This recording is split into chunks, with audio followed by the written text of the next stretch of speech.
In today's video, I am going to teach you how to pin menu in Miro. To begin, open Miro in your browser or desktop app and go to a board. You can use a new board or any existing board where you are working. Once the board loads, take a moment to notice the main workspace in the center and the toolbar along the edge of the screen. This toolbar is where you can quickly access the tools you use most, so pinning items here can save time and keep your workflow smooth. Next, find and open the area called Tools, Media, and Integrations. This is the section that holds additional tools beyond what you see in the main toolbar. In many Miro layouts, you can access it directly from the toolbar, and it opens a panel with more options you can add to your board.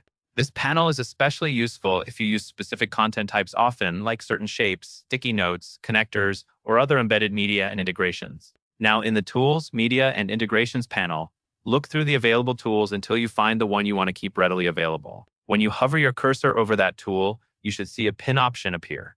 Select Pin. As soon as you pin it, that tool will be added to your main toolbar, so it stays visible and easier to reach while you are working. As a quick tip, hover carefully over the tool name or icon to make sure the pin option appears, since it can be subtle depending on your screen size and layout. Also, if your toolbar feels crowded, consider pinning only the tools you use frequently and leave the rest accessible through the Tools, Media, and Integrations panel. This helps keep your board interface clean and efficient. After you pin the tool, glance back at the main toolbar to confirm it is now showing there. From this point on, you can select it directly from the toolbar without reopening the full Tools panel each time, which makes repetitive tasks much faster. That covers everything you need to know. And that is all there is to it.